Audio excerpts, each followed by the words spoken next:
Meeting setting change करना जरूरी है तुम लोग को।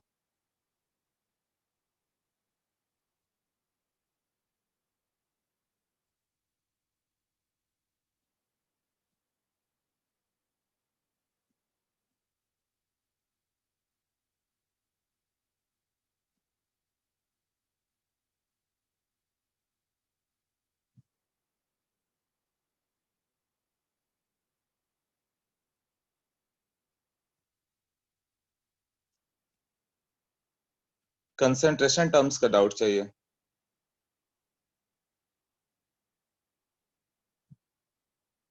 कंसंट्रेशन टर्म्स का डाउट लास्ट में कर लेंगे, इन लोग का भी हो जाएगा।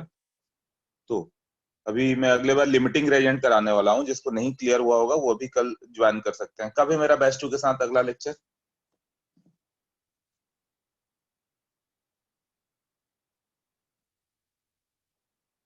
सैटरडे श्योर ना? अभी गड़बड़ नहीं होनी चाहिए। हाँ सैटरडे ठीक है। तो सैटरडे को लिमिटिंग रेजेंट होगा। जिसको नहीं समझ में आएगा, लिमिटिंग रेजेंट थोड़ा कम्प्लेक्स है, मतलब तुम लोग के बैच में सबको समझ में आ गया था, फिर भी जिसको नहीं आया था वो बैठ सकता है फिर। हाँ सैटरडे फिर वही टाइम रहेगा 8 to 9:30 वाला।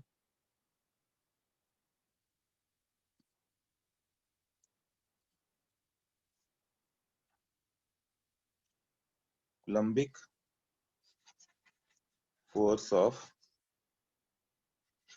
Attraction repulsion.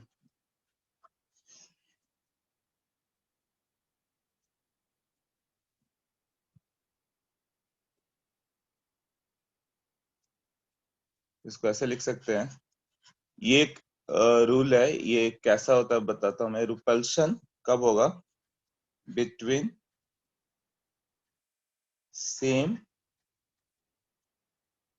Charge particle. यदि दोनों पॉजिटिव चार्ज हो या दोनों निगेटिव चार्ज हो तो उसमें रिपल्शन होता है। और attraction between opposite charge particle. यदि पॉजिटिव निगेटिव चार्ज होगा तो उसमें अट्रैक्शन होता है।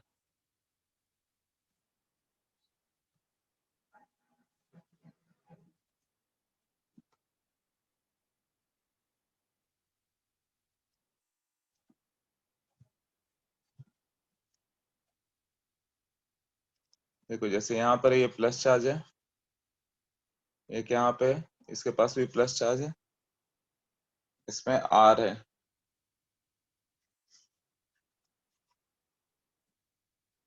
F will be proportional to Q1 Q2। F is proportional to 1 by R square। F is equal to K Q1 Q2 by R square।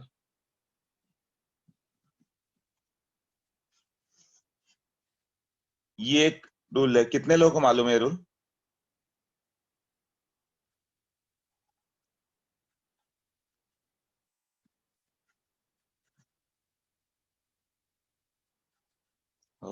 इसमें भी कुछ लोगों को मालूम है ये।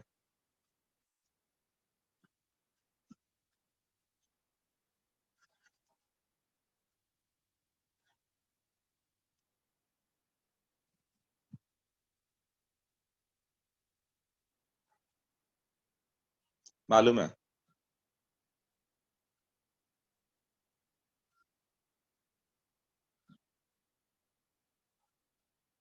हाँ good. K1/4 pi epsilon naught। Very good, कई लोगों को मालूम है। सो आई थिंक कि इसको लिखने की जरूरत नहीं है, ये नोट्स में भेजता हूँ तुम लोग को। ओके ठीक है, तो ये सब लिखने की जरूरत नहीं है, नोट्स भेज देता हूँ, लिख लेना फिर। तो अभी क्या हो गया फोर्स में, देखो समझने पे ध्यान दो। मतलब कुल मिलाकर ये पॉजिटिव चार्ज है, दो पॉजिटिव चार्जेस। एक के पास मान लो 5 कूलम चार्ज है, दूसरे के पास 8 कूलम चार्ज है, तो फोर्स कितना होगा? Q1 Q2 के proportional 5 into 8। 5 coulomb into 8 coulomb by 1/r²। मतलब डिस्टेंस जितना ज्यादा दूर होगा उसके इनवर्सली रिलेटेड होगा। ये मान लो 3 मीटर के डिस्टेंस पे, तो बाई 3 स्क्वायर। और k is 1/4 pi epsilon not. और k का जो वैल्यू होता है कितना होता है के का वैल्यू?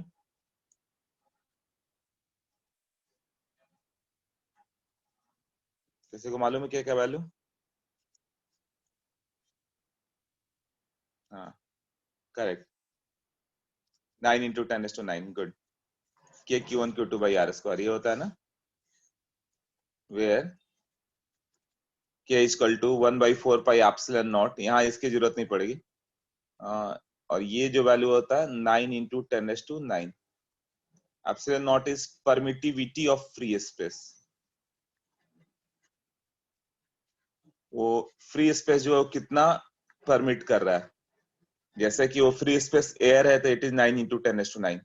फ्री स्पेस यदि वाटर हो गया, मतलब दो चार्ज पार्टिकल को वाटर के बीच में रखो तो फोर्स ऑफ अट्रैक्शन कम होगा, ऑयल के बीच में रखो और कम हो जाएगा।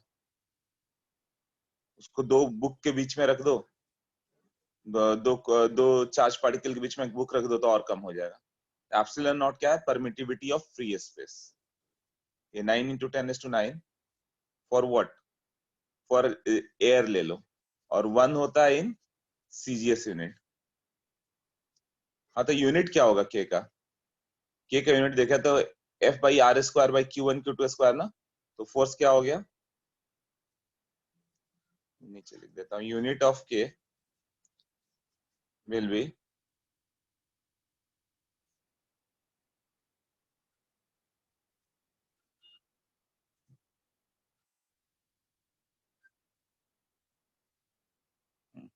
यूनिट ऑफ के will be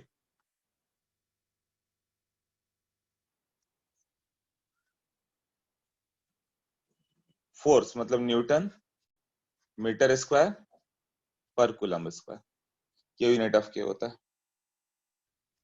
clear? Next doubt है?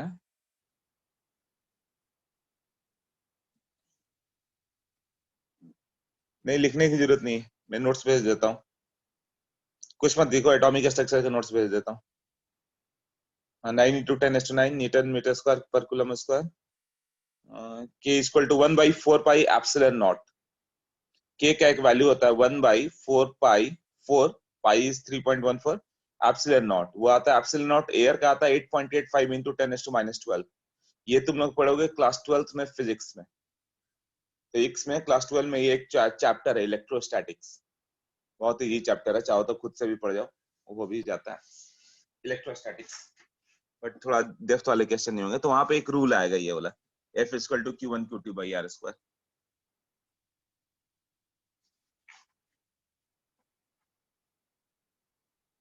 ये सब मैं भेज देता हूँ, है ना। तो सीजीएस में 1 होता है, 1 equal to what? CGS unit क्या हो जाएगा? न्यूटन की जगह डाइन, मीटर स्क्वायर की जगह centimetre square, dyne centimetre square, और चार्ज का यूनिट क्या होगा? कूलम्ब की जगह क्या लिखोगे? ESU, right, ESU⁻²। तो K = 1 सीजीएस में होगा, तो यहाँ इसका यूनिट जो होगा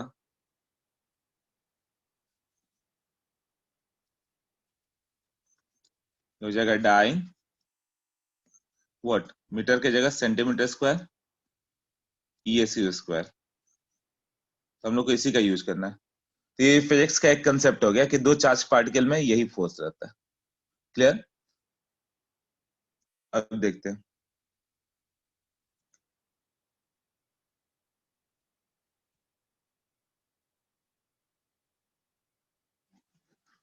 अब एनर्जी की बात करें, ये सब जनरल टर्म है कि ये मालूम होना चाहिए तुम लोगों को। टोटल एनर्जी तो क्या होता है? Kinetic energy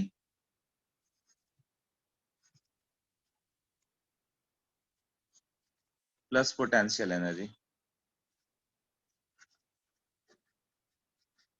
kinetic energy plus potential energy, यही है ना। Kinetic energy of particle,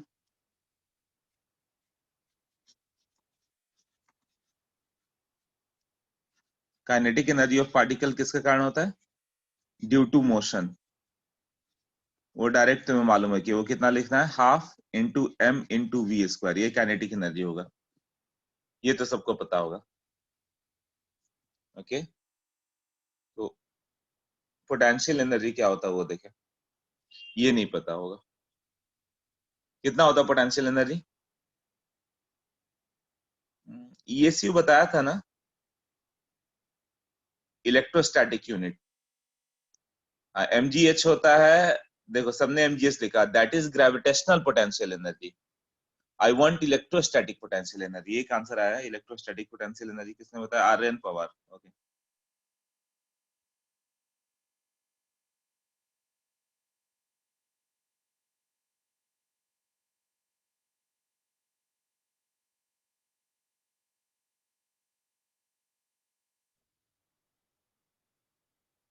half m v square kinetic है यश, वो नहीं, आर्यन का राइट है कल।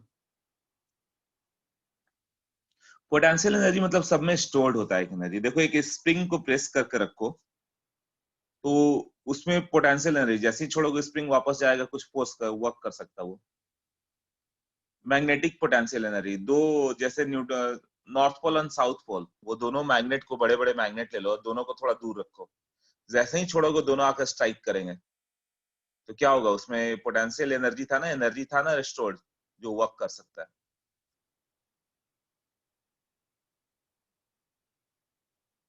हाँ।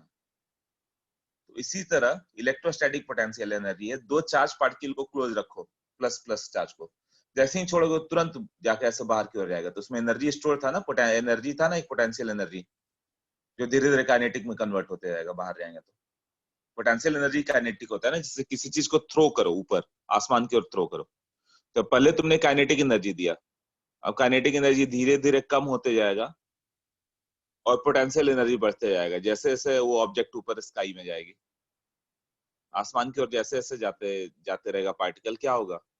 पोटेंशियल एनर्जी कम होगा, काइनेटिक कम होगा, पोटेंशियल बढ़ते जाएगा, काइनेटिक पोटेंशियल में कन्वर्ट होते जाएगा, फाइनली कहीं ना कहीं जाकर रुकेगा वो। रुकेगा मतलब काइनेटिक एनर्जी जीरो हो गया, अब उसमें पूरी पोटेंशियल एनर्जी है। जो चीज भी तुम ऊपर आसमान की ओर छोड़ो, कहीं ना कहीं जाकर रुक गया, तुमने जो भी थ्रो किया, वहां पे क्या हो गया? Kinetic energy zero, potential energy stored है। फिर अब वो वापस आएगा, जब वापस आएगा तो धीरे धीरे उसका पोटेंशियल एनर्जी काइनेटिक में कन्वर्ट होना स्टार्ट होगा। तब जो ऑब्जेक्ट ऊपर से आ रहा है, धीरे धीरे उसका स्पीड तेज होते जाएगा, पोटेंशियल एनर्जी डिक्रीज होगी। और जब तुम्हारे हाथ के पास से गुजरा, तो फिर से वापस उसकी वही एनर्जी होगी जो तुमने दी थी। मान लो तुमने काइनेटिक एनर्जी 50 जूल दी थी, तो जब वापस लौट के वो पार्टिकल तुम्हारे हाथ के पास आया, तो उस समय उसकी एनर्जी 50 जूल होगी। तो ये सब काइनेटिक पोटेंशियल का कंसेप्ट है, ये फिजिक्स में बहुत डिटेल में जानने वाला है। That is work, power and energy, एक चैप्टर है, उसी की मैं बात कर रहा हूँ। बट हम लोग को भी थोड़ा सा पोर्शन यूज करना पड़ेगा इसका, इसलिए मैंने इतना समझा दिया कि किसी को नहीं मालूम हो तो याद आ जाए। इतना क्लियर हुआ कि सब क्या था? ठीक है, तो potential energy,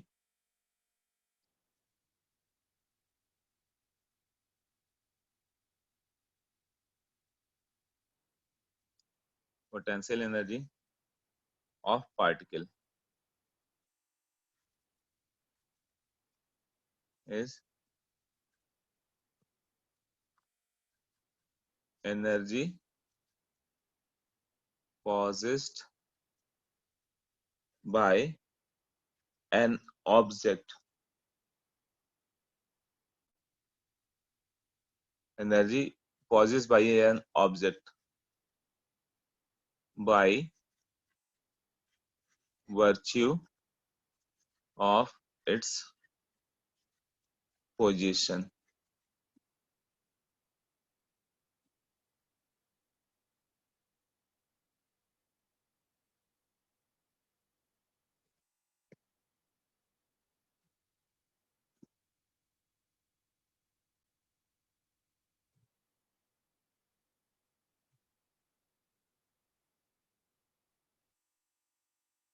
Potential energy, energy possessed by an object by virtue of its position.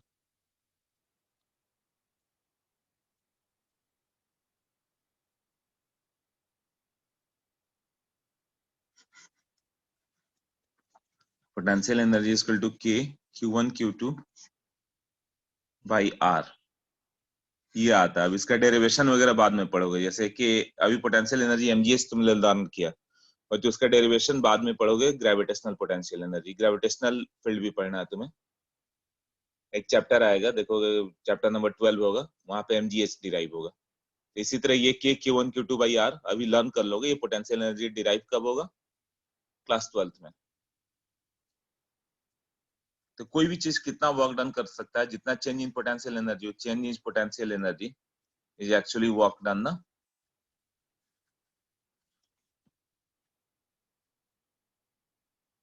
तो दो पॉजिटिव चार्ज यहाँ पर आ रहे हैं,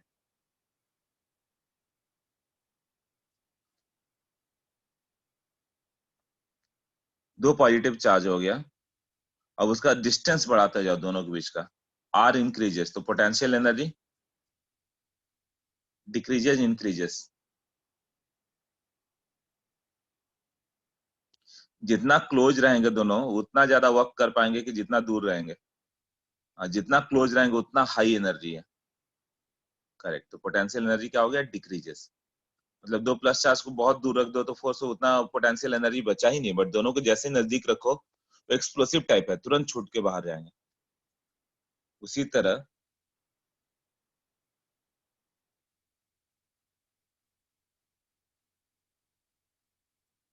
हाँ वंश बोलो।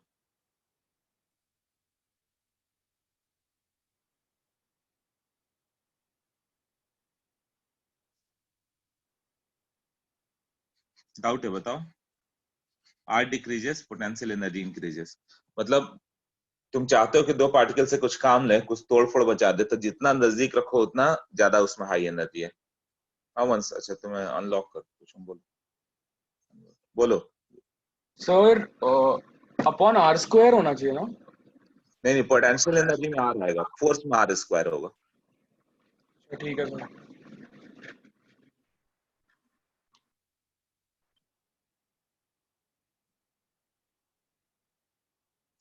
Potential energy is basically F dot D. Potential energy जो होता है, ये डेरिवेशन मैंने बोला ना उस समय पढ़ोगे कि पोटेंशियल एनर्जी जो आता है वो एफ डॉट डी का इंटीग्रेशन से आएगा। तो जो फोर्स था आर स्क्वायर था, आई इंटू आर, तो ये आर बच गया ना। ओके। अब प्लस एंड माइनस चार्ज रहे, ये दोनों के बीच फोर्स अट्रैक्शन आएगा, तो वो तो निगेटिव आएगा। तो पोटेंशियल एनर्जी जो आती है माइनस के Q1 Q2 बाई आर, ऐसे आ जाएगी।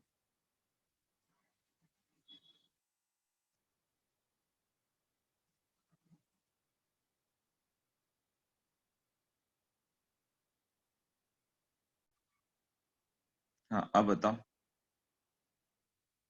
इसमें क्या होगा? आर जितना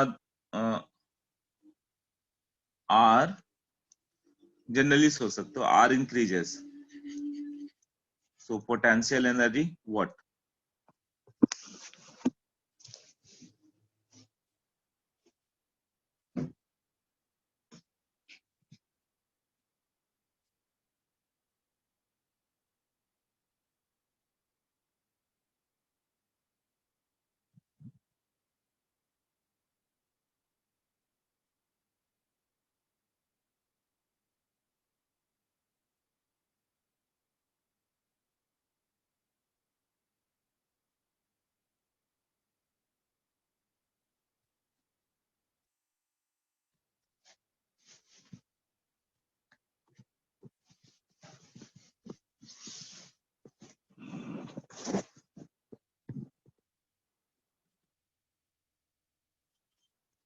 इंक्रीजेस। ओके, इमेजिन करो प्लस माइनस चार्ज जितना क्लोज आ गया, जितना स्टिक करके रख दोगे उतना वर्क करने की कैपेबिलिटी कम हो गई।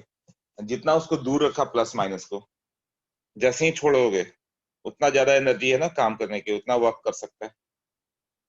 और जब दोनों एक दूसरे को टच कर गए तब तो पोटेंशियल एनर्जी जीरो हो गया। तो नॉर्थ पोल साउथ पोल या प्लस माइनस चार्ज जिसमें अट्रैक्शन फोर्स हो, जितना दूर रखो उतना ज्यादा पोटेंशियल एनर्जी। जैसे अर्थ किसी भी हैवी पार्टिकल को अपने ओर पुल करता है, वो पार्टिकल और अर्थ जितने एक दूसरे से सेपरेटेड होंगे, वो जितना एक दूसरे से सेपरेटेड होंगे उतना ही क्या होगा, हाई पोटेंशियल एनर्जी। तो कहीं भी अट्रैक्शन फोर्स है तो सेपरेशन जितना ज्यादा होगा उतना पोटेंशियल एनर्जी। और वो पार्टिकल धीरे धीरे अर्थ की ओर आता है, अट्रैक्शन फोर्स के अनुसार उसकी ओर जाएगा, तो क्या होगा, पोटेंशियल एनर्जी डिक्रीजेस। और जहां अट्रैक्शन फोर्स का अपोजिट गया, जैसे पार्टिकल को तुम लेके ऊपर फ्लोर पे जितने ऊपर चलते जाओगे, अट्रैक्शन फोर्स नीचे की ओर है और तुम उसको ऊपर ले जा रहे हो, तो तुम वर्क डन कर रहे हो, तुम्हारा वर्क डन उसको पोटेंशियल एनर्जी में कंजर्व होते जाएगा। ये सबको क्लियर हो गया?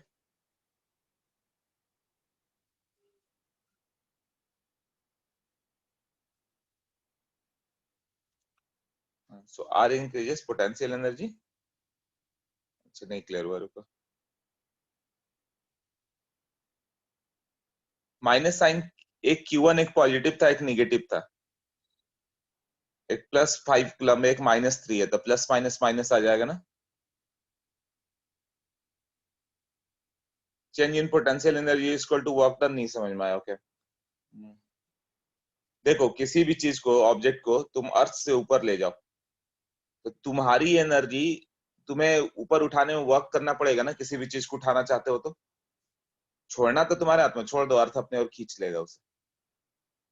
उठाने में अपनी एनर्जी लेनी पड़ती है ना, तो जब तुम उसे उठाओगे तो तुम्हारी एनर्जी उसके पोटेंशियल एनर्जी में कन्वर्ट हो गई ना।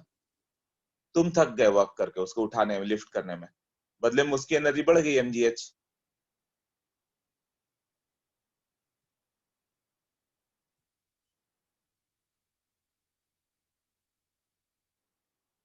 क्लियर हुआ? हाँ अनुष्का, क्लियर हुआ क्या है चेंज इन पोटेंशियल एनर्जी को work equal to work done?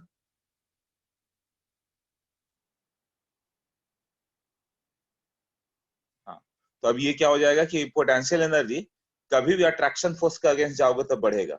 Attraction force जैसे ग्रेविटेशनल पोटेंशियल एनर्जी, वो अपनी ओर खींच रहा है किसी भी ऑब्जेक्ट को, तुम अर्थ से उसको उल्टा ऊपर की ओर ले जाओ, आसमान की ओर, तो पोटेंशियल एनर्जी बढ़ेगी उसकी। जितना अट्रैक्शन फोर्स के लॉन्ग आएगा, वो जितना वो अर्थ की ओर मूव करेगा, उतना पोटेंशियल एनर्जी कम होगी। तो अट्रैक्शन फोर्स का अगेंस्ट ले जाने में तुम्हें वर्क करना है, इसलिए उसकी पोटेंशियल एनर्जी बढ़ती है। तो जैसे कि प्लस माइनस चार्ज है Q1 Q2, उसको खींच के दूर करना है तो तुम्हारी एनर्जी तुम्हें खींच के दूर करना पड़ेगा। तो क्लोज तो खुद से आएंगे, तुम्हें दोनों प्लस माइनस को पुल करके अपार्ट करना होगा ना, खींचना होगा, अवे करना होगा, तो तुम्हारी एनर्जी उसको पोटेंशियल एनर्जी में कन्वर्ट हुई ना, अपने आप तो जाएगा नहीं। उसी तरह नॉर्थ पोल साउथ पोल ले लिया जाए, दो मैग्नेट आपस में चिपका हुआ है, अब उसको तुम हटाओगे तो तुम्हें उसमें अट्रैक्शन फोर्स हटेगा नहीं, तुम्हें फोर्सफुली हटा के दूर रखना होगा। तो तुम्हारी एनर्जी उसमें स्टोर्ड हो गई एज ए पोटेंशियल एनर्जी, जो हम लोगों ने वर्क डन किया उसको पोटेंशियल एनर्जी में कन्वर्ट हो गया। तुम्हारी एनर्जी लेके वो पोटेंशियल एनर्जी बन गया ना, जैसे ही छोड़ोगे वापस नॉर्थ पोल साउथ पोल टकराएंगे मैग्नेट के। अभी क्लियर हुआ?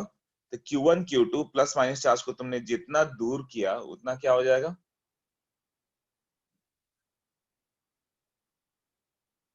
R increases तो पोटेंशियल एनर्जी increases। और कौन सा डाउट है, how will be the potential energy negative for the opposite charges? अच्छा वो मैग्नीट्यूड है, वो पोटेंशियल एनर्जी क्या था, के Q1 Q2 बाई R ना, तो मैंने Q1 Q2 का सिर्फ मैग्नीट्यूड रख दिया है। Q1 +5 मान लो और Q2 -3 है, तो प्लस इंटू माइनस क्या हो जाएगा, माइनस आ जाएगा ना।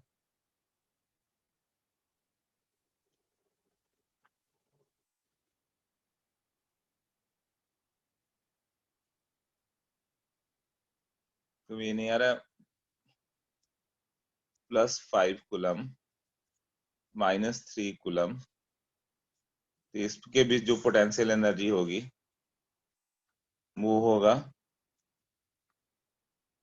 K into +5 -3/r², minus K 5 into 3/r, R sorry R² नहीं, पोटेंशियल एनर्जी ना, तो पोटेंशियल एनर्जी निगेटिव आ जाएगी ना।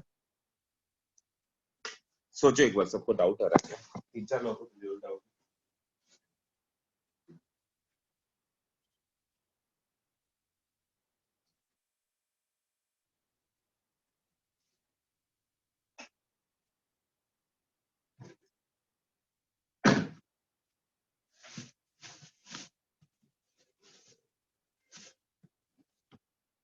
अभी क्लियर हो पोटेंशियल एनर्जी निगेटिव कैसे हुआ?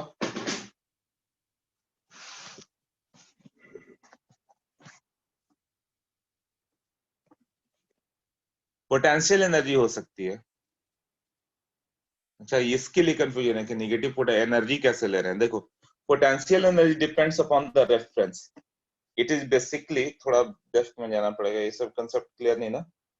ये एटॉमिक स्ट्रक्चर नहीं है, ठीक है, सिर्फ फिजिक्स के कंसेप्ट में क्लियर कर रहा हूँ ताकि एटॉमिक स्ट्रक्चर में यूज कर पाऊँ।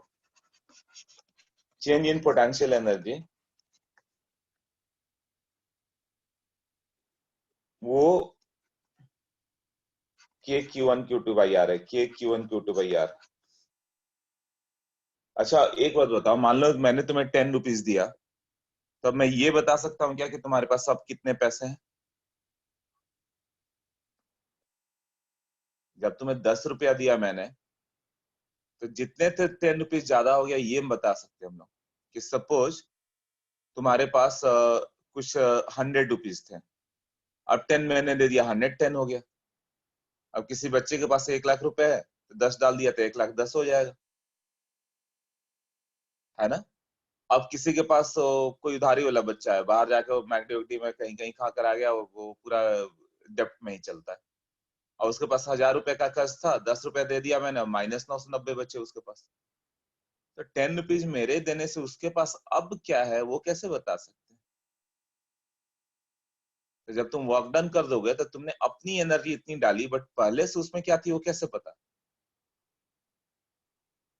तो potential energy depends upon the reference point. जिस रेफरेंस पे तुम जीरो लोगे उसके अकॉर्डिंग होता है। क्लियर हुआ? Potential energy depends upon the reference point. जैसे कि मान लो कि ये हो गया,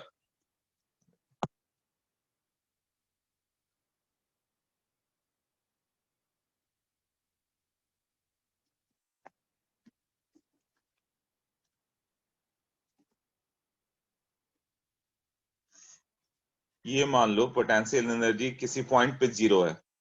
अब इससे ये नीचे चल जाए, यहाँ पे mgh नीचे आ जाए, तो यहाँ पोटेंशियल एनर्जी बिकम्स -mgh। जैसे मान लो तुम हाथ में कोई पार्टिकल लेके खड़े हो जाओ, वहां पोटेंशियल एनर्जी 0 मान लिया गया, तब वो नीचे गया तो उसकी पोटेंशियल एनर्जी कम हो गई, तो 0 से कम होकर कितनी हो गई? -mgh। और वही तुम्हारे हाथ से वो ऊपर चला जाए, यहाँ से ऊपर चला जाए, इसकी पोटेंशियल एनर्जी बढ़ जाएगी, कितनी? mgh।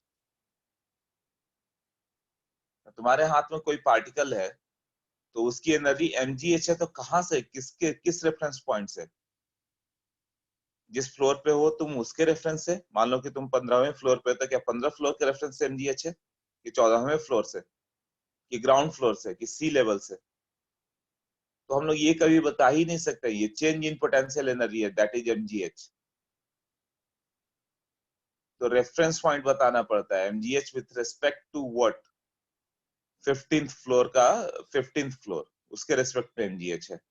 16th फ्लोर के रेस्पेक्ट में तुम 15वें फ्लोर पे है, तो 16वें फ्लोर के रेस्पेक्ट में तुम्हारे पास जो पार्टिकल है उसकी नेगेटिव पोटेंशियल एनर्जी है। तो पोटेंशियल एनर्जी में बी एनीथिंग, वो रेफरेंस पे डिपेंड करेगी। मतलब रेफरेंस क्या था, पहले क्या था किसी को नहीं मालूम था, जहां से 0 माने उसके अकॉर्डिंग +-10 है।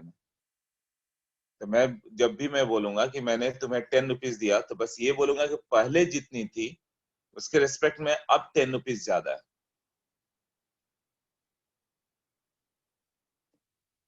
क्लियर? तो यहाँ पे चेंज इन पोटेंशियल एनर्जी की बात करें,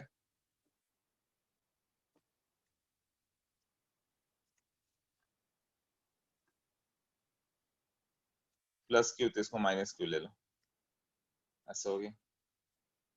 ये r है, तो what is the potential energy? तो होता क्या कि हम लोग इंफिनिटी पे ले लें दोनों चार्ज पार्टिकल को, प्लस क्यू और माइनस क्यू को। ये डिस्टेंस जो हो गया वो इंफिनिटी है। अब potential energy is assumed to be zero, is assumed to be zero.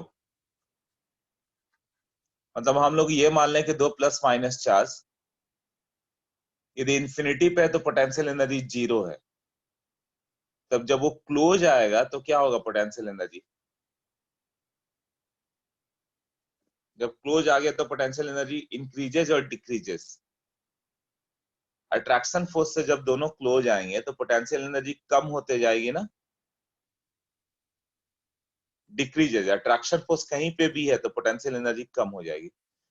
जैसे पार्टिकल जितना अर्थ की ओर चलते जाए उतनी उसकी पोटेंशियल एनर्जी कम होते जाएगी।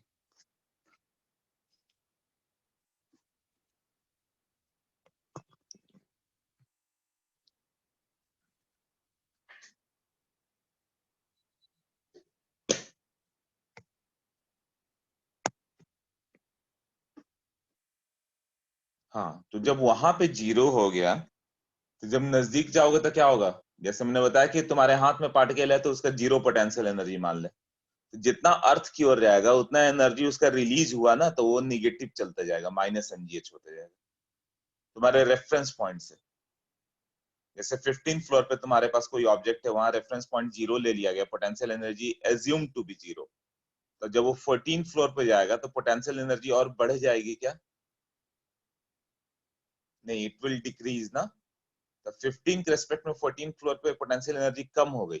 तो 15 पे ही तुमने जीरो एज्यूम किया तो 14 पे निगेटिव हो गई। उसी तरह इंफिनिटी पे जीरो एज्यूम किया तो जब वो आर डिस्टेंस पे आएगा तो वो पोटेंशियल एनर्जी क्या आ जाएगा? निगेटिव हो जाएगा ना।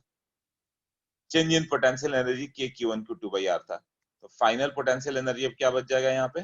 दिस विल बी माइनस के Q1 Q2 बाई आर। अभी निगेटिव पड़ गया। अब बताओ,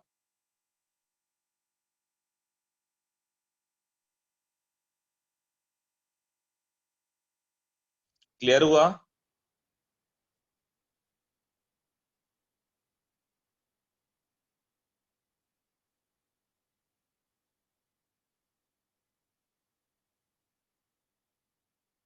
वेल, इतने लोगों को क्लियर हो गया, सबको क्लियर ही दिख रहा है।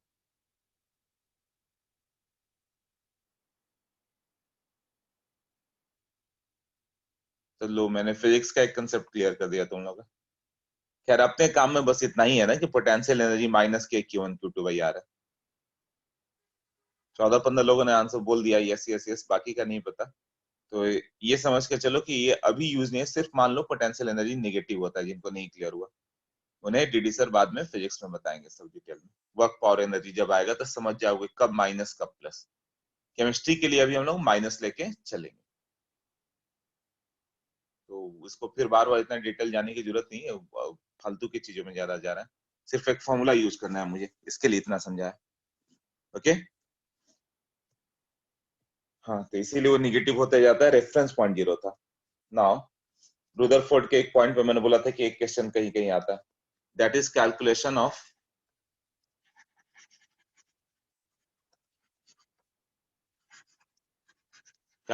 Of distance of closest approach.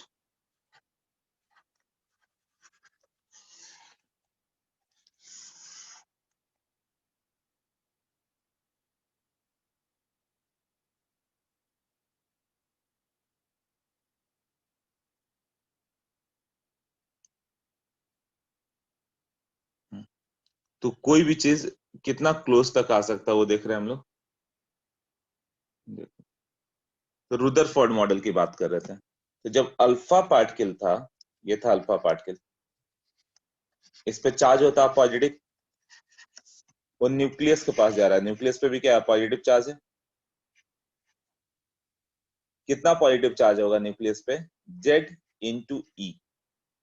जैसे सोडियम न्यूक्लियस लिया जाए, एटॉमिक नंबर है 11, चार्ज होगा 11 इंटू 1.6 इंटू 10⁻⁻19 कूलम, वो भी पॉजिटिव, 11 पॉजिटिव चार्ज होगा। और अल्फा पार्टिकल पे भी क्या होता है, पॉजिटिव चार्ज। तो ये Z इंटू ई, जेड क्या है, एटॉमिक नंबर। जैसे कॉपर न्यूक्लियस ले लिया जाए तो कॉपर के न्यूक्लियस पे कितना चार्ज होगा, 29 प्रोटॉन। तो 29 इंटू 1.6 इंटू 10⁻⁻19। तो चार्ज ऑन प्रोटॉन भी तो ई ही लोगे ना, वो तो सेम होता है, इलेक्ट्रॉन और प्रोटॉन दोनों पे चार्ज सेम होता है। बट इलेक्ट्रॉन को निगेटिव साइन देते हैं, प्रोटॉन को पॉजिटिव।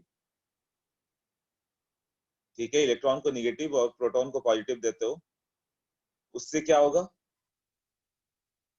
नेचर अलग मालूम चलेगा कि ये इलेक्ट्रॉन का नेचर अलग है, वो पॉजिटिव की ओर अट्रैक्ट होता है और प्रोटॉन निगेटिव की ओर अट्रैक्ट होता है।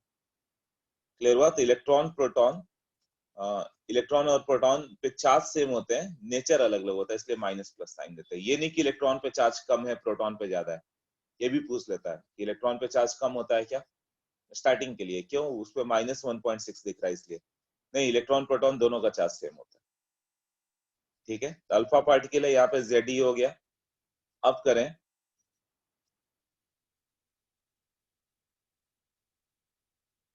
अब अल्फा पार्टिकल था, अब ये जैसे जैसे क्लोज जाएगा, अल्फा पार्टिकल को तुमने कुछ वेलोसिटी दिया हुआ, इनिशियली मान लो V0 दे दिया तुमने,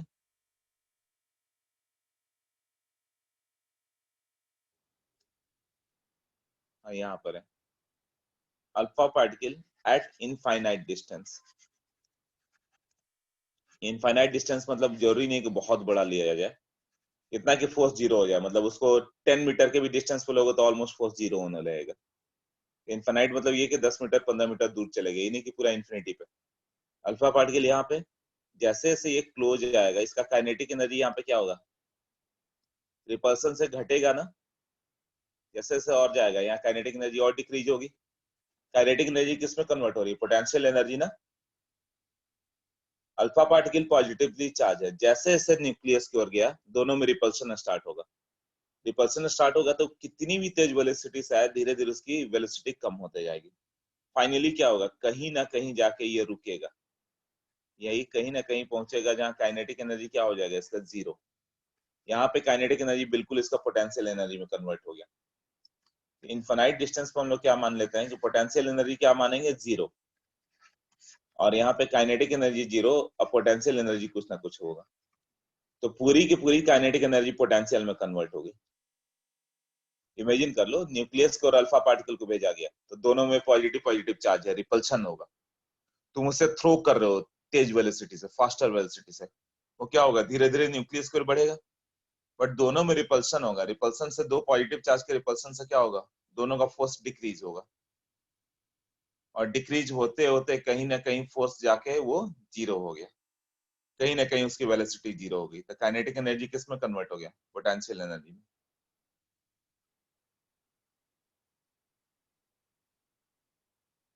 क्लियर? और वो क्या वहां पे रुका रहेगा, नहीं, थोड़े देर तक रहेगा, फिर पोटेंशियल एनर्जी क्या होगा, पोटेंशियल एनर्जी वहां पे जीरो हो चुका है, धीरे धीरे वहां पे, बल्कि काइनेटिक एनर्जी जीरो हो चुका है, फिर वहां से वेलोसिटी वापस बढ़नी स्टार्ट होगी, अब फिर वो बैक आना स्टार्ट होगा। तो अगेन जो काइनेटिक एनर्जी जीरो हो गई थी और पोटेंशियल मैक्सिमम पहुंचा था, फिर से पोटेंशियल एनर्जी काइनेटिक एनर्जी में कन्वर्ट होगा और वो पार्टिकल वापस आ जाएगा। तो अल्फा पार्टिकल में कोई कोई पार्टिकल ऐसा था जो गया न्यूक्लियस के पास जाके कहीं थोड़े सर्टेन डिस्टेंस पर रुका और वापस आ गया, 180 डिग्री पे बैक आ गया, जिसके बारे में रुदरफोर्ड में लिखा था कि it is really amazing, it is like we fire a bullet on the paper and it returns back. Alpha particle जाके कहीं ना कहीं से लौट के आ गया, क्यों कहीं से जाके लौट के गया, अल्फा पार्टिकल गया बट फोर्स के कारण, रिपल्सन फोर्स के कारण उसका वेलोसिटी धीरे धीरे करके जीरो हो गई, फिर वहां से वो वापस हटना स्टार्ट हो गया। ये क्लियर हुआ, ये कंसेप्ट क्या है?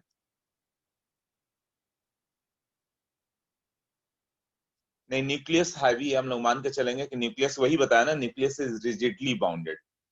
उसने एक कंसेप्ट दिया कि अच्छा न्यूक्लियस क्यों नहीं तोड़ के निकल गया वो, तो न्यूक्लियस को बोला गया कि nucleus is rigidly bounded with the atom. अब वो एटम तो एक कोई था नहीं कि बाउंडेड रहे, एक एटम दूसरे एटम से बाउंडेड है, सब बाउंडेड है, तो पूरे न्यूक्लियस एटम से बाउंडेड, इसलिए न्यूक्लियस बाहर नहीं गया, अल्फा पार्टिकल बाहर आ गया। इसलिए उसने बताया कि nucleus is rigidly bounded to the atom, नहीं तो तोड़ के बाहर क्यों नहीं है। हाँ, तो जब क्लोजेस्ट अप्रोच की बात किया जाए तो कितना क्लोज तक पहुंचा, उतना क्लोज तक जहां पे उसकी पोटेंशियल एनर्जी मैक्सिमम होगी, तो काइनेटिक एनर्जी ही पोटेंशियल एनर्जी में कन्वर्ट हो जाएगी ना। तो यहाँ पे क्या होगा, लिखेंगे तो के ई वन ग्रेटर होगा विथ रेस्पेक्ट टू के ई टू, है ना, के ई थ्री, के ई फोर, जितना बीच में आएगा, फाइनली काइनेटिक एनर्जी जीरो। अब kinetic energy, change in kinetic energy becomes equal to change in potential energy. Kinetic energy जितना डिक्रीज हुआ वही पोटेंशियल में कन्वर्ट होगा। काइनेटिक एनर्जी कितनी थी, हाफ एम बी स्क्वायर, वही पोटेंशियल में चलेगी। पोटेंशियल एनर्जी क्या होगी, के Q1 Q2 बाई आर। अब दोनों का मॉड ले रहे हैं हम लोग, प्लस माइनस नहीं, चेंज ले रहे हैं, कितना चेंज हो गया। जो काइनेटिक एनर्जी थी वो पोटेंशियल में कन्वर्ट हो गई। तो kinetic energy half mass m, क्या है, मास ऑफ अल्फा पार्टिकल, वो कितना होता है मालूम है, 4 AMU। मास नंबर 4 है ना, तो 4 AMU इज अ मास, मतलब 4 इंटू SI यूनिट रखना, 1.67 इंटू 10⁻⁻27 किलोग्राम। हीलियम का एटॉमिक मास नंबर 4 होता है, मतलब 4 AMU मास है अल्फा पार्टिकल का। हाँ, तो ये लर्न करके रखोगे 4 AMU। और V velocity of alpha particle, velocity इसको किस में लोगे, मीटर पर सेकंड में ले लेना। के SI यूनिट वही 9 इंटू 10⁻9। आर मीटर में आएगा, तो ये याद रखना, आर जो आओगे मीटर में आएगा। यही क्लोजेस्ट अप्रोच है ना, कहाँ पे जाकर रुक गया वो आर डिस्टेंस कौन सा होगा बताता हूँ। और Q1 Q2 क्या होगा, Q1 charge on alpha particle कितना होता है, हीलियम 2 प्लस आयन है ना, तो 2 इलेक्ट्रॉन का चार्ज है, 2 इंटू 1.6 इंटू 10⁻⁻19 कूलम, तो ये तो SI यूनिट है। और Q2 क्या होगा, जो भी होगा Z into e, Z into 1.6 into 10⁻⁻19, इसे वैल्यू समझना।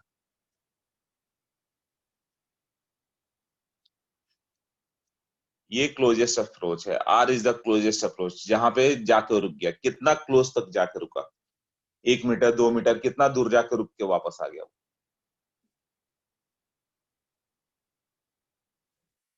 अल्फा पार्टिकल मतलब इनफाइनाइट डिस्टेंस बताया ना, इनफाइनाइट डिस्टेंस डजंट मीन कि इंफिनिटी पे चले जाओ। इनफाइनाइट डिस्टेंस मतलब 2 मीटर आ गया, वो हो गया इंफिनिटी, ऑलमोस्ट फर्स्ट जीरो हो गया, 2 metre 3 metre 4 metre, that's it. Clear हुआ ना। तो फिजिक्स केमिस्ट्री में कभी इन्फिनिटी बोलते हैं तो उसको एब्सोल्यूट इन्फिनिटी मत मानना, इन्फिनाइट करके कोई कंसेप्ट ही नहीं। इन्फिनाइट मतलब कितना दूर तक जा सकते हो, अर्थ से भी बाहर नहीं जा सकते, वो मून से जाके फायर करेगा क्या, या सन से जाके, तो भी इन्फिनिटी नहीं बोलोगे, उससे भी तो आगे जा सकते हैं। तो सर्टेन डिस्टेंस को हम लोग ले लेते हैं infinite, near infinity.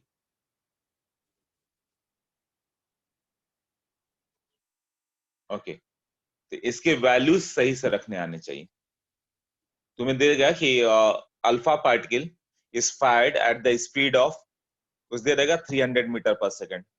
so at what distance it will stop, या what is the closest distance approach, मतलब r का वैल्यू क्या है जहां पे काइनेटिक एनर्जी जीरो हो जाएगी, किस डिस्टेंस पे जाकर वो रुक जाएगा, मतलब काइनेटिक एनर्जी जीरो हो गई। तो स्टार्टिंग में जो काइनेटिक एनर्जी होगी हाफ एम बी स्क्वायर, वही पोटेंशियल एनर्जी बन गई ना, तो हाफ इंटू एम, और वेलोसिटी तुम्हें दिया रहेगा कि 300 मीटर पर सेकंड या 500 मीटर पर सेकंड से थ्रो किया गया, तो हाफ भी है, एम भी है, और वी भी है।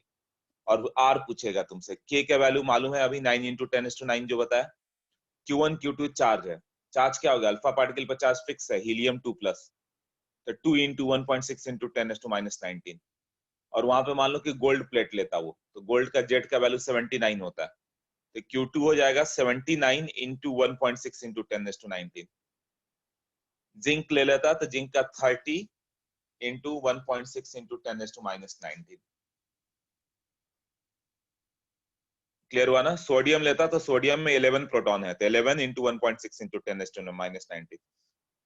देख लो, वैल्यूज सारे पुट करने आने चाहिए, तब बता दोगे। क्या क्या डाउट है?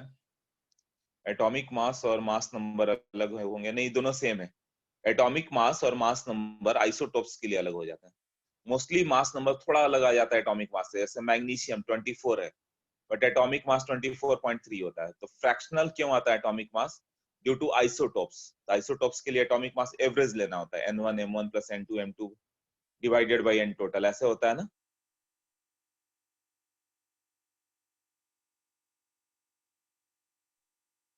ओके, तो एटॉमिक मास और मास नंबर ऐसे सेम होना चाहिए, थोड़ा बहुत अलग आ जाता है ना, जैसे क्लोरीन 35 या 37 है, तो बीच का वैल्यू 35.5 आ जाता है।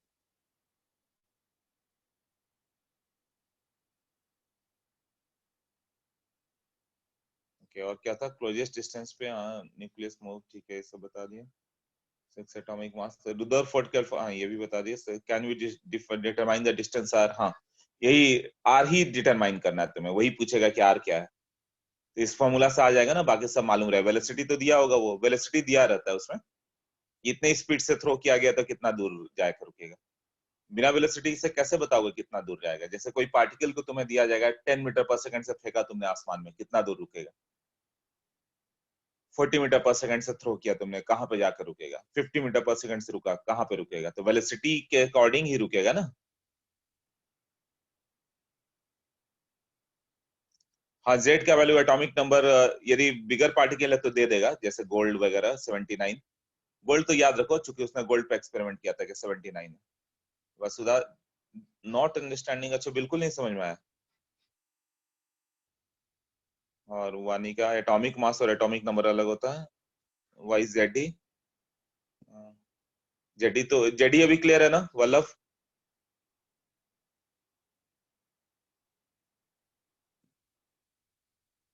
हाँ, जेडी क्लियर है। और किसका डाउट है? एटॉमिक मास पॉइंट आता है, वही डाउट है। एटॉमिक मास पॉइंट आता है, हाँ, तो एटॉमिक मास पॉइंट आता है, बट उसे एटॉमिक मास नंबर लेके चलो कहीं भी। थोड़ा बहुत सबका चलेगा, जैसे हाइड्रोजन का 1.008 आएगा, बट 1 एमयू लेके चलो, मास नंबर ही मान के चलो।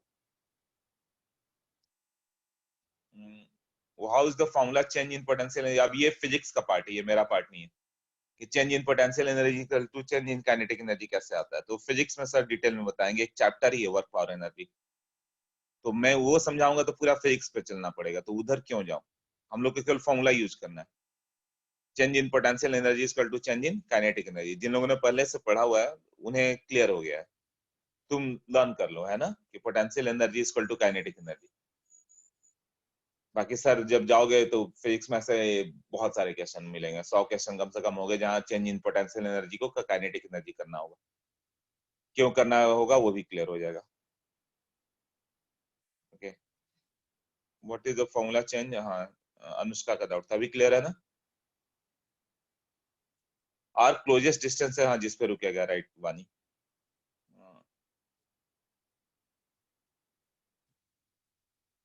हाँ, वेलोसिटी को क्या लिखा है? Q1। वेलोसिटी Q1 Q2 मतलब चार्ज हो गया,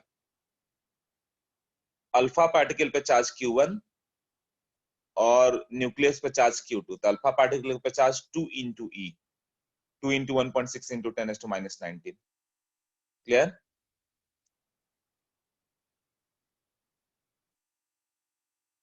ऐसा नहीं हो सकता कि वो पार्टिकल क्या होगा, न्यूक्लियस को डिस्प्लेस करके रुकेगा, नहीं, यही नहीं हो पाता, इसी के लिए तो बोला था ना उसने, रुदरफोर्ड ने, इट इज रियली अमेजिंग कि हम लोग बुलेट फायर कर रहे हैं और न्यूज पेपर से जाकर रुक गया, स्ट्राइक करके वापस लौटा है।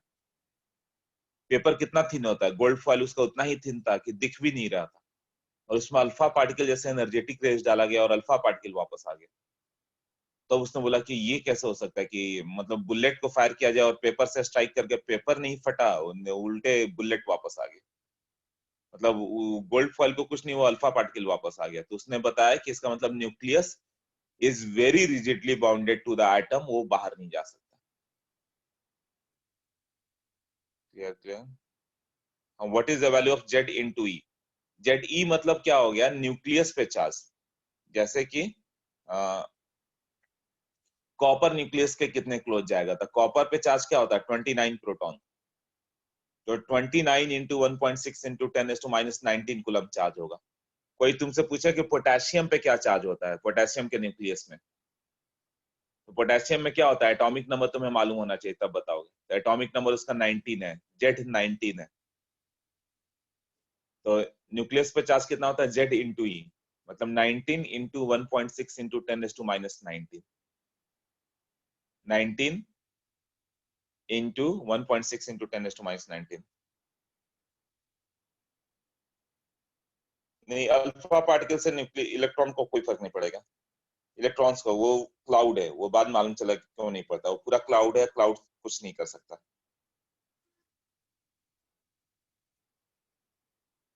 ओके, आई थिंक अभी इतना क्लियर किया तो अभी क्लियर हो गया होगा कहाँ पे क्या वैल्यू पुट करना है। ये फॉर्मूला तुम्हें याद कर लेना है और कहाँ पे क्या पुट करना है वो याद कर लेना। किसी एक को बिल्कुल क्लियर नहीं हो रहा था, कौन उससे पूछते हैं। Yes yes yes, clear clear clear clear, सबका क्लियर है। हाँ वसुधा, यस बताओ वसुधा, अभी क्लियर हुआ क्या क्या वैल्यू रखना है के Q1 Q2 by are?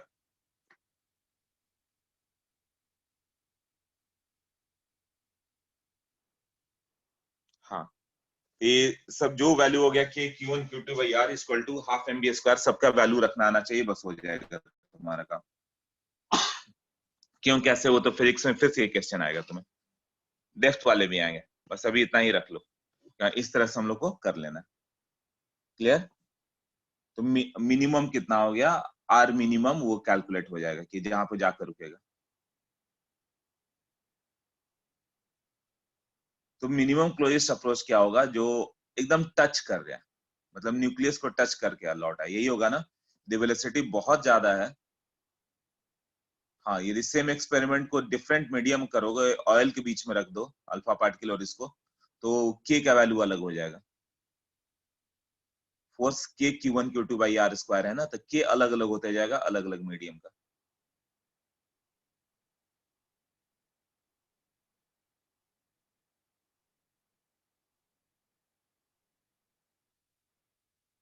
Okay, अब हेड ऑन कॉलिजन में क्या होता है? दो पार्टिकल आके सीधे सीधे स्ट्राइक कर जाते हैं, तो अल्फा पार्टिकल कभी भी न्यूक्लियस को टच करके नहीं आता, उससे पहले ही वो, हाँ, अल्फा पार्टिकल को टच करके नहीं आ सकता वो उससे पहले ही रुकेगा कहीं ना कहीं। क्योंकि सोचो, फोर्स इंफिनिटी होते जाएगी, 1/4 pi epsilon naught Q1 Q2 by r square. R एकदम छोटा होते गया तो फोर्स इंफिनिटी होगा, कहीं ना कहीं रुकेगा और वापस आ जाएगा। और यदि तुमने फोर्सफुल उसे न्यूक्लियस के अंदर भेज दिया, तो ये टेक्नोलॉजी इंडिया वर्ल्ड में पूरे 6 कंट्री के पास है, that is called atom bomb concept या fusion bomb concept. Nuclear fusion, तुम उसे अनस्टेबल बना दोगे, और अनस्टेबल बना दोगे तो डिके करेगा, एक्सप्लोड करेगा, वही एटम बॉम्ब एक्सप्लोजन होता है। न्यूक्लियस के अंदर बाहर के पार्टिकल को डाला गया तो इतना अनस्टेबल हो जाएगा। कुछ तो स्टेबल है, उन्हें ज्यादा फर्क नहीं पड़ेगा।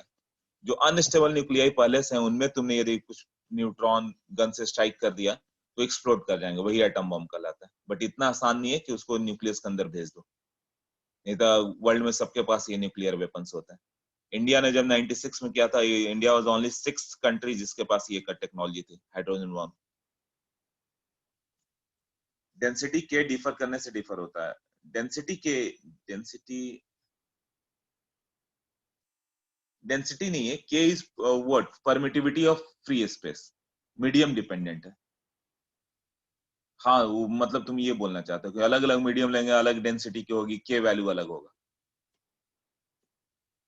हाँ, तो के वैल्यू अलग होते जाएगा, उसको वाटर में रखोगे तो के अलग होगा, ऑयल में अलग होगा, एयर में 9 × 10⁹ है। तो एक्सपेरिमेंट तो एयर में ही करते हैं सब। अब बताओ, अल्फा पार्टिकल की जगह बीटा पार्टिकल यूज करते तो क्या होता? निगेटिव चार्ज को, के मीडियम डिपेंडेंट है, जैसा मीडियम वैसा। जैसे दो नॉर्थ पोल और साउथ पोल ले लो, तो वो दोनों के बीच एयर में अट्रैक्शन फोर्स अलग है, वाटर में अलग होगा, वहां के वैल्यू अलग हो गया, ऑयल में अलग होगा के, दोनों को मेटल के बीच में रख दो तो के वैल्यू और अलग होगा, ऐसे होगा ना। हाँ, इसको बीटा पार्टिकल मतलब negative charge electron. Okay, electron यदि उस पे भेजा जाए तो क्या होगा, गोल्ड फॉइल पे इलेक्ट्रॉन को करते तो क्या होता, वो न्यूक्लियस में जाके न्यूक्लियस के अंदर चला जाएगा क्या। हाँ, beta particle will be attracted towards the nucleus. नहीं, वो न्यूक्लियस इतना स्टेबल होता है ना, यू नो कि न्यूक्लियस इतना स्टेबल क्यों होता है, anyone, do you know. See suppose sodium की मैं बात करूं तो सोडियम में क्या होता है, 11 प्रोटॉन और 12 न्यूट्रॉन। 11 प्रोटॉन और 12 न्यूट्रॉन तुम अलग अलग ले लो और उसका मास ले लो, उसका मास जो भी आएगा, और एक सोडियम न्यूक्लियस ले लो, उसका मास ले लो, तो सोडियम न्यूक्लियस का मास कम आता है with respect to 11 proton and 12 neutron. तो 11 न्यूट्रॉन एंड 12 प्रोटॉन का मास मान लो कि 23.3 एमयू आया, 23.4 एमयू आया, तो सोडियम का मास जो आएगा 23.1 एमयू आया, तो रेस्ट मास कहाँ चला गया, वो मास जो होता है E equal to m c square से एनर्जी में कन्वर्ट हो गया। हाँ, E equal to m c square, और ये इतना हाई एनर्जी होता है कि उतनी एनर्जी दो तो सोडियम का न्यूक्लियस अलग अलग, वो एनर्जी वापस क्या होगा, वही एनर्जी वापस मास में कन्वर्ट होगी, तब 11 प्रोटॉन और 12 न्यूट्रॉन मिलेगा। तो इतनी एनर्जी देखो स्टेबल हो चुका है।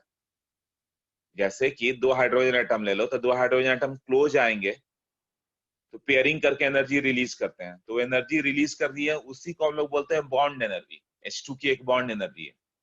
अब उतनी एनर्जी दे दो वापस, तो हाइड्रोजन H2 गैस ब्रेक हो जाएगा हाइड्रोजन एटम से।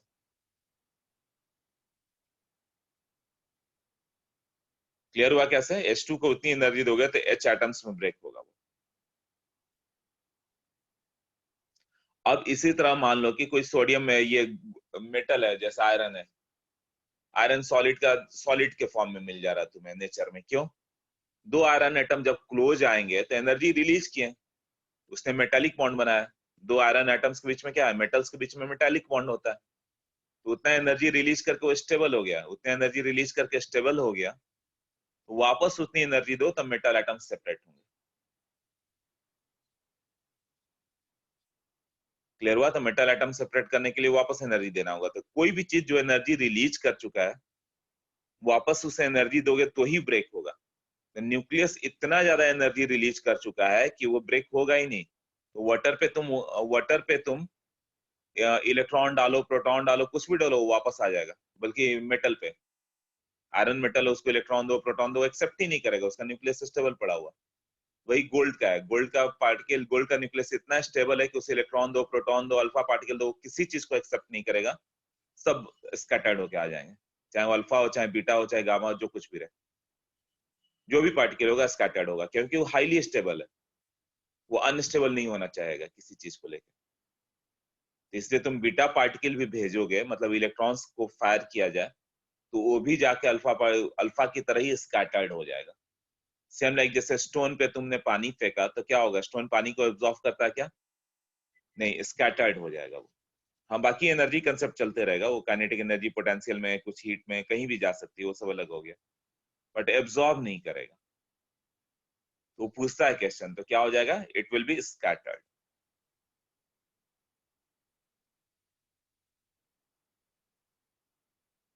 ये भी क्लियर हो गया। Okay, now we start wave theory. इसमें एक और चीज आता है कि एक सर्टेन डिस्टेंस पे पूछा है, वैसे तो फिजिक्स में आता है, बट कहीं अवस्थी वगैरह, जैसे नरेंद्र अवस्थी एक अच्छी बुक है जिसमें थोड़ा अच्छे क्वेश्चंस होते हैं।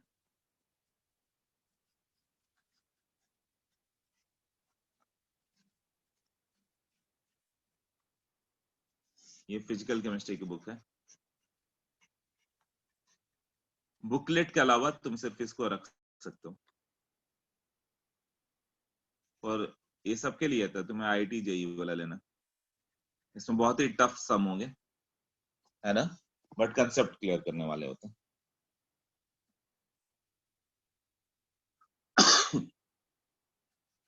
ओके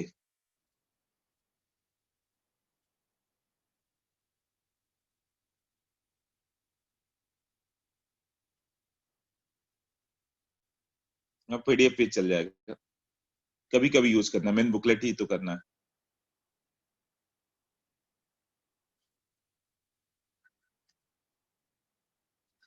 मान लो यहाँ वेलोसिटी v1 था, जैसे जैसे वो नजदीक जाएगा उसकी वेलोसिटी कम होगी, v2 होते जाएगी, और यहाँ पे z ही है, तो v1 गिवन है, z ही गिवन है, तो v2 क्या होगा, क्या रिलेशन होगा, तो change in potential energy half m v1 square था, बाद में कितना हो गया, हाफ m v2 स्क्वायर। ये जो चेंज इन पोटेंशियल एनर्जी है, चेंज इन काइनेटिक एनर्जी होगी, वही इसके पोटेंशियल एनर्जी में कन्वर्ट होगी ना।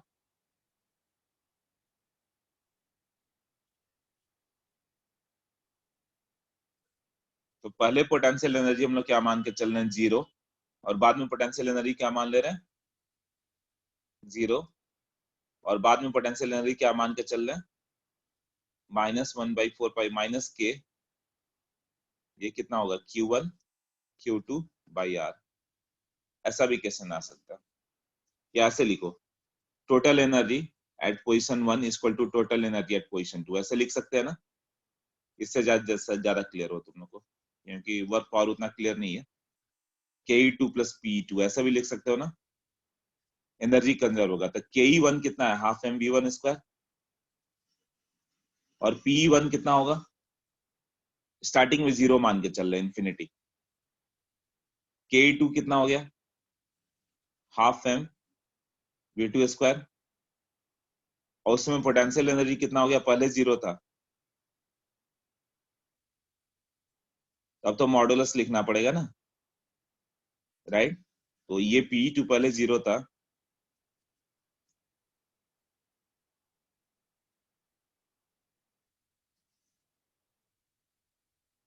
एक मिनट, हाँ अब बताओ Pe2 क्या हो जाएगा फिर,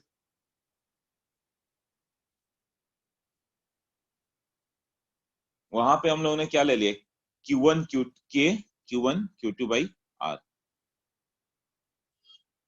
किसी और पॉइंट पे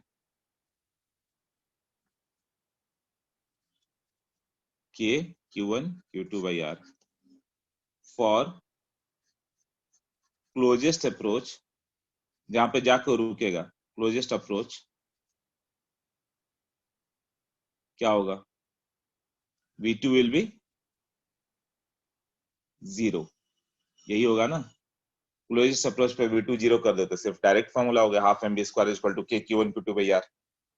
बट किसी और पॉइंट की बात करें हम लोग, है ना, कि मान लो अल्फा पार्टिकल थ्रो किया तुमने 300 मीटर पर सेकंड से, वो कहीं पे जाके 200 मीटर पर सेकंड पे आ गया, तो 300 से 200 मीटर पर सेकंड होने में वो कितना डिस्टेंस ट्रेवल कर जाएगा, या 300 मीटर पर सेकंड से स्टार्ट किया उसने, धीरे धीरे वेलोसिटी चेंज होते होते 10 मीटर पर सेकंड पे आ गई, तो किस डिस्टेंस पे जाके 10 मीटर पर सेकंड आएगा उसकी वेलोसिटी,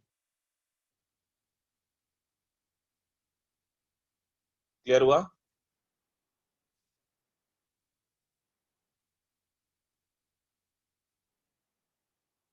इससे हो जाएगा नहीं ये, नहीं क्लियर हो, हाँ नित्य अब बताओ, अनलॉक करता हूँ,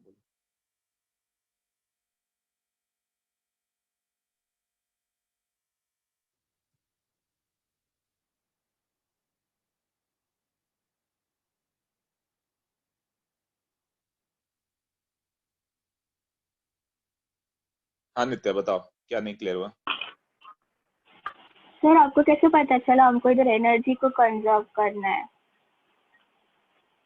ये तुम जब वर्क पावर एनर्जी फिजिक्स में पढ़ोगे ना तब मालूम चलेगा, conservation of energy, conservation of momentum, दो कंजर्वेशन पढ़ना पड़ेगा तुम्हें, और इसी पे पूरा मैकेनिक्स जाएगा, कंजर्वेशन ऑफ एनर्जी और कंजर्वेशन ऑफ मोमेंटम। ये बेसिकली क्वेश्चन फिजिक्स के हैं, बट केमिस्ट्री में ये दो यूज होते हैं, तो इतना करना सीख जाओ। ओके कई बुक में ये होगा भी नहीं, बट जहाँ पे होगा तुम्हें अचानक कंफ्यूजन होगा ना, अब उसके लिए हम लोग 3 महीने के बाद तुम्हें वर्क पावर एनर्जी स्टार्ट होगी, तब तक का वेट नहीं कर सकते, तब तक कुछ तो समझ में आया रहेगा ना, इसके लिए अभी बता दिया था। कई बुक में नहीं होगा, अपने बुकलेट में भी हो सकता ना हो, बट अवस्थी वगैरह करोगे कहीं कहीं आएगा तो उन्हें हर जगह का सम देना पड़ता है, उन्हें केमिकल बॉन्डिंग का भी सम देना होगा, भले अभी नहीं पढ़ा होगा, जो जहां पे आ जाए उतना समझते जाना है, एनसीईआरटी में नहीं होगा। ये फिजिक्स का क्वेश्चन है, बट मैं बोल रहा हूँ कि केमिस्ट्री में भी कई जगह दे देते हैं वो लोग। Okay okay, okay sir.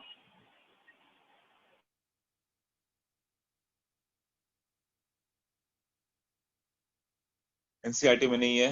V2 क्यों 0 हो गया? तुम बोलो V2 मतलब वो जब क्लोजेस्ट अप्रोच आएगा, तो क्लोजेस्ट मतलब नजदीक जाके कहाँ पे रुक गया, तो कहाँ पे रुकेगा, जहां रुकेगा वहां वेलोसिटी क्या लेंगे, 0 ही लेंगे ना।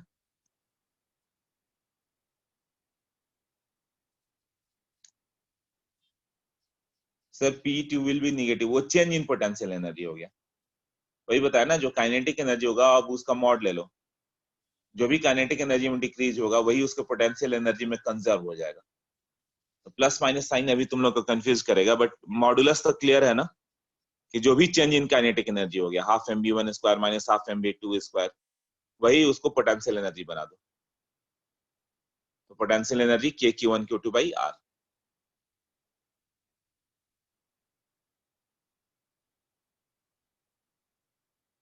पोटेंशियल एनर्जी स्टार्टिंग में 0 ले लिया, बाद में kq1q2 बाई r ले लिया।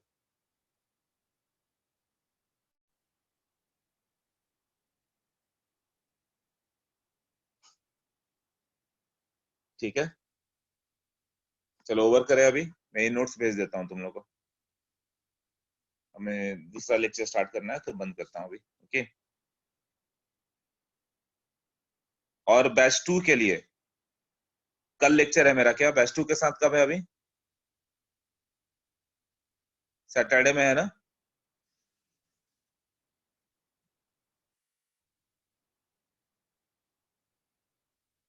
तो सैटरडे बैच 2 के लिए मैं फिर ये भेज दे रहा हूँ, क्या नाम है, कुछ क्वेश्चंस भेजता हूँ, उसे तुम करके रखो,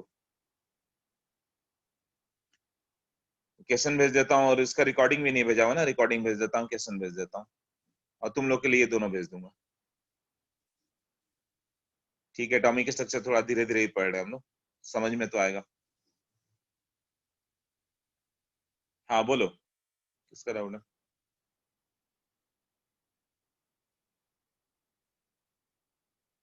अच्छा ये भी था, तुम लोग के साथ लेक्चर भी मेरे 2 घंटे के थे, अब तो उनको भी बोल दिया है, छोड़ो आज 2 घंटे का नहीं, आज 1.5 घंटे होगा, अगले बार से 2 घंटे के लेंगे, पिछले बार 2 घंटे लिया था क्या मैंने लेक्चर? अच्छा 2 घंटे का भी है।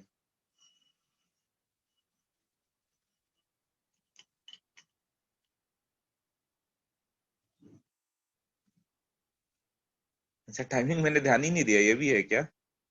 ठीक है ठीक है, फेज 1 एंड फेज 2 रहेगा, फिर तो 2 घंटे का कंबाइंड। ओके हाँ ठीक है, कंसंट्रेशन टर्म्स के डाउट लास्ट में करेंगे हम लोग, जब इनका भी मैं बता देता हूँ, अभी इन लोगों का लिमिटिंग रेजेंट करने वाला हूँ, जिसको डाउट होगा सैटरडे के लेक्चर लिमिटिंग रेजेंट जिसको नहीं समझ में आया होगा वो आना,